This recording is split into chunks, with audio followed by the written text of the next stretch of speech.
Hi friends, ಎಲ್ಲರಿಗೂ ಆಶಾ ವ್ಲಾಗ್ಸ್ಗೆ ಸ್ವಾಗತ.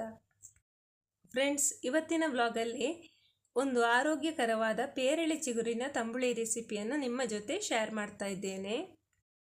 ಸಾಧಾರಣವಾಗಿ ನಮ್ಮ ಈ ಹಳ್ಳಿ ಕಡೆಗಳಲ್ಲೆಲ್ಲ ಹೆಚ್ಚಿನ ಮನೆಗಳಲ್ಲಿ ಕೂಡ ಇಂತಹ ತಂಬುಳಿಗಳನ್ನು ಮಾಡಿ ಸೇವಿಸ್ತಾರೆ. ಫ್ರೆಂಡ್ಸ್, ಇದುವೇ ನೋಡಿ ಪೇರಳೆ ಗಿಡ ಅಥವಾ ಸೀಬೆ ಗಿಡ. ಇದರ ಈ ಎಳೆ ಎಲೆ ಅಥವಾ ಚಿಗುರೆಲೆಯನ್ನು ನಾವು ಕಟ್ ಮಾಡಿ ತಂಬುಳಿಯನ್ನು ಮಾಡುವಂಥದ್ದು. ಈ ಪೇರಳೆ ಎಲೆ ಅಥವಾ ಪೇರಳೆಯ ಹಣ್ಣು ಬಹಳಷ್ಟು ಔಷಧೀಯ ಗುಣಗಳನ್ನು ಹೊಂದಿದೆ. ಈ ಎಲೆ ಚೊಗರು ಅಥವಾ ಒಗರು ರುಚಿಯನ್ನು ಹೊಂದಿದೆ. ಆದರೆ ಇದರ ತಂಬುಳಿಯನ್ನು ಮಾಡಿದಾಗ ಇದರ ಒಗರು ರುಚಿ ಅಷ್ಟಾಗಿರುವುದಿಲ್ಲ.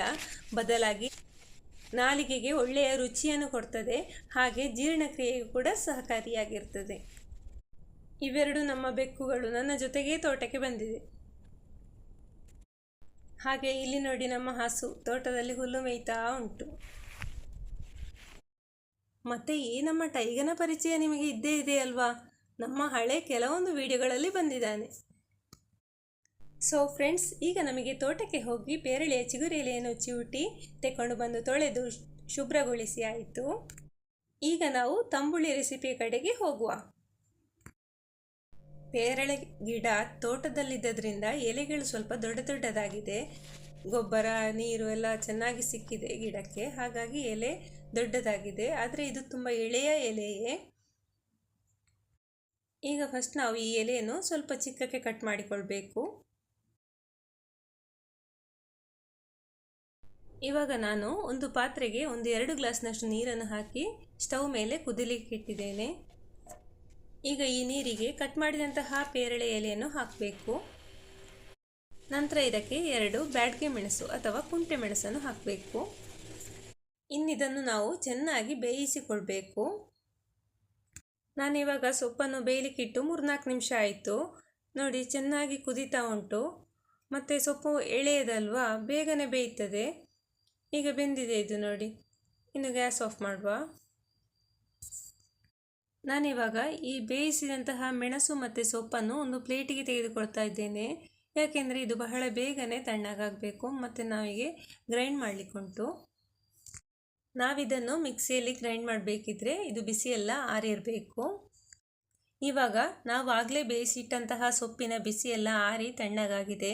ಈಗ ನಾನಿಲ್ಲಿ 1 ಕಪ್ ತೆಂಗಿನಕಾಯಿ ತುರಿ ಮತ್ತು ಬೇಯಿಸಿದ ಸೊಪ್ಪು ಇವೆರಡನ್ನು ಮಿಕ್ಸಿ ಜಾರಿಗೆ ಹಾಕಿ ನುಣ್ಣಗೆ ರುಬ್ಬಿಕೊಳ್ತಾ ಇದ್ದೇನೆ.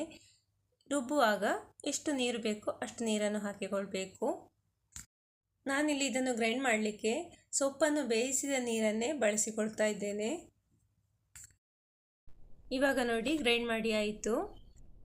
ನೋಡಿ, ಆಗಲೇ ನಾವು ಸೊಪ್ಪು ಬೇಯಿಸಲಿಕ್ಕೆ ಯೂಸ್ ಮಾಡಿದಂತಹ ನೀರು ಇಷ್ಟು ಉಳ್ಕೊಂಡಿದೆ. ಇವಾಗ ಇದೇ ಪಾತ್ರೆಗೆ ನಾನು ರುಬ್ಬಿದಂತಹ ಮಿಶ್ರಣವನ್ನು ಹಾಕಿಕೊಳ್ತಾ ಇದ್ದೇನೆ. ಇವಾಗ ಇದಕ್ಕೆ ನಾವು 1 ಗ್ಲಾಸು ಮಜ್ಜಿಗೆ ಅಥವಾ ಮೊಸರನ್ನು ಹಾಕಿಕೊಳ್ಬೇಕು. ನಾನಿಲ್ಲಿ ತಂಬುಳಿಗೆ ಮಜ್ಜಿಗೆಯನ್ನು ಹಾಕ್ತಾ ಇದ್ದೇನೆ. ನಂತರ ಇದಕ್ಕೆ ಒಂದು ಸೌಟು ಹಾಕಿ ಚೆನ್ನಾಗಿ ಮಿಕ್ಸ್ ಮಾಡಬೇಕು.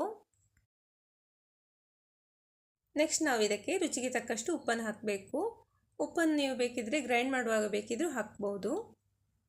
ಉಪ್ಪು ಹಾಕಿದ ನಂತರ ಚೆನ್ನಾಗಿ ಒಮ್ಮೆ ಮಿಕ್ಸ್ ಮಾಡಬೇಕು. ಉಪ್ಪೆಲ್ಲ ಕರಗಬೇಕು. ಇವಾಗ ಈ ತಂಬುಳಿಯನ್ನೊಮ್ಮೆ ನಾವು ಚೆನ್ನಾಗಿ ಕುದಿಸಿಕೊಳ್ಬೇಕು. ಈ ತಂಬುಳಿ ನಮ್ಮ ನಾಲಿಗೆ ರುಚಿಯನ್ನು ಹೆಚ್ಚಿಸುವುದಲ್ಲದೆ ನಮ್ಮ ಆರೋಗ್ಯಕ್ಕೆ ಬಹಳಷ್ಟು ಪ್ರಯೋಜನಕಾರಿ. ಹಾಗೂ ಕೆಲವೊಂದು ಸಲ ಕೆಲವರಿಗೆ ಮೌತ್ ಅಲ್ಸರ್ ಆಗಿರ್ತದೆ ಅಥವಾ ಬಾಯಿ ಹುಣ್ಣಾಗಿರ್ತದೆ. ಅಂಥವರು ಈ ಪೇರಳೆ ಚಿಗುರನ್ನು ಜಗಿದು ಸೇವಿಸುವುದರಿಂದ ಬಾಯಿ ಹುಣ್ಣು ಅಥವಾ ಮೌತ್ ಅಲ್ಸರ್ ಬಹಳ ಬೇಗನೆ ಕಡಿಮೆಯಾಗ್ತದೆ.